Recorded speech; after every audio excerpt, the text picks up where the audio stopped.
इस वीडियो में हमारे चर्चा का विषय यह है कि हेडलाइन है 90% से अधिक भारतीय हरित नीतियां और जलवायु कार्रवाई चाहते हैं। तो देखो, एक संस्था है भारतीय मानस, यानी भारतीय मानस का क्या मतलब हो गया?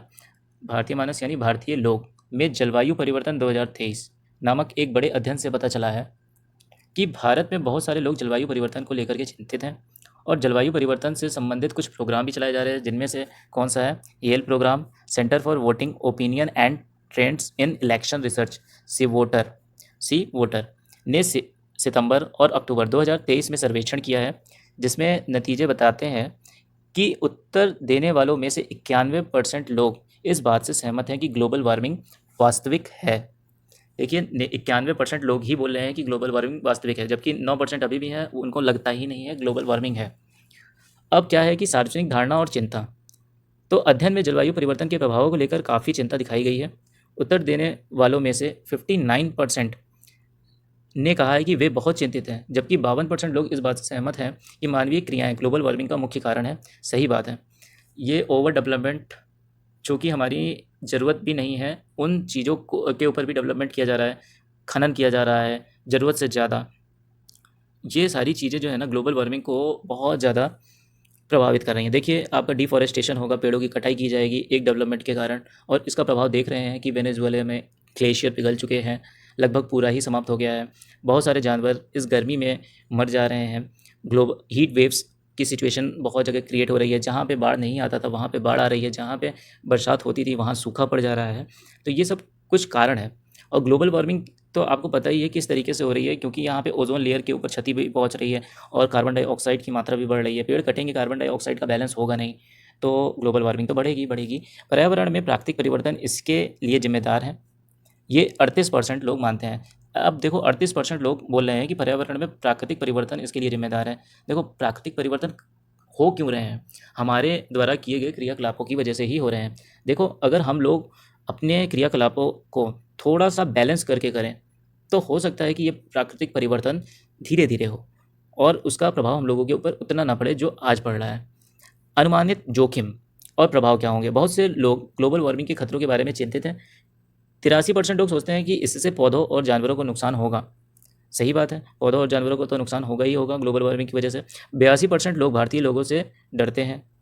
आबादी का एक बड़ा हिस्सा सोचता है कि अत्यधिक गर्मी और तूफान जैसे गंभीर मौसम परिवर्तन होंगे, जो कि हमें दिख रहे हैं होते हुए। मैंने ऊपर ये बात कही भी है।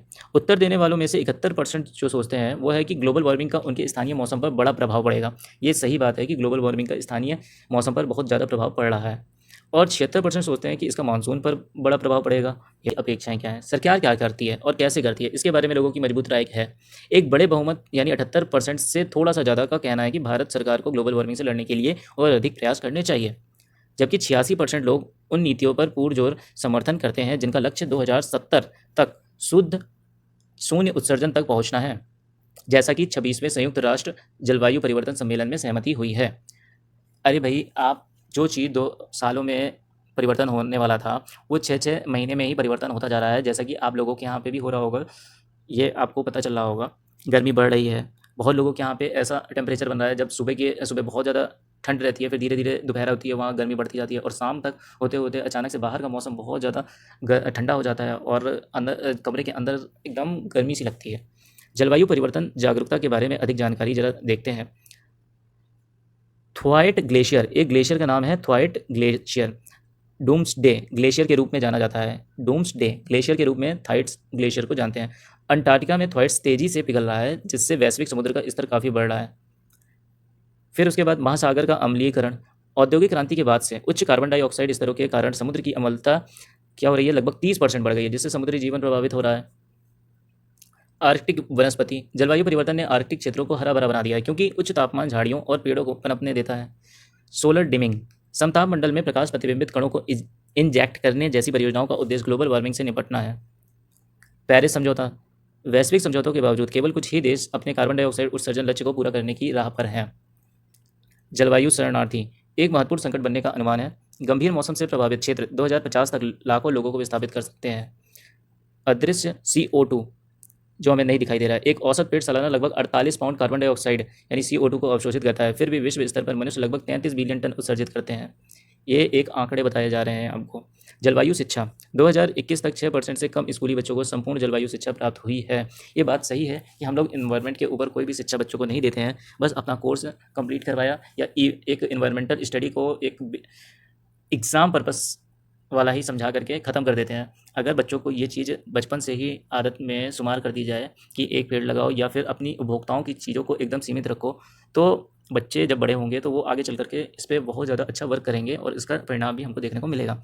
हीट वेव्स लगातार बढ़ती जा रही है। गंभीर हीट वेव्स के कारण मौसम संबंधी अन्य घटनाओं की तुलना में हर साल अधिक मौतें होती हैं। ये बात सही है। अभी हीट वेव की वजह से बहुत सारे बंदर भारत में मरे हैं, बहुत सारे चिड़िया जो हैं वो उनकी प्रजातियाँ ख़त्म हुई हैं, और ये सारी चीज़ें आपको प्राकृतिक मौसम के बारे में जो न्यूज़ देते हैं उनके थ्रू आपको पता चलती है, बाकी नॉर्मल न्यूज़ के थ्रू तो पता नहीं चलती। आर्थिक प्रभाव क्या होगा? चरम मौसम और बाधित कृषि के कारण जलवायु परिवर्तन से 2050 तक वैश्विक अर्थव्यवस्थाओं को $23 ट्रिलियन का नुकसान होगा। ये बहुत ही इंपॉर्टेंट लाइन है कि आपको अगर ये मौसम बदल रहा है तो इससे आपकी कृषि के ऊपर भी बहुत ज़्यादा प्रभाव पड़ेगा, और 23 ट्रिलियन माना जा रहा है कि 2050 तक $23 ट्रिलियन का नुकसान हो जाएगा अर्थव्यवस्था को। ये सभी देशों के लिए है, केवल एक देश के लिए नहीं है। तो इसके ऊपर गंभीर चर्चा करनी चाहिए हर देश को, वहाँ की गवर्नमेंट को, वहाँ के लोगों को भी सजग होना चाहिए। अपनी उपभोक्ताओं को सीमित करना चाहिए, ज़रूरत से ज़्यादा उपभोग नहीं करना चाहिए। और आपकी क्या राय है इस बात को आप कमेंट करें। धन्यवाद।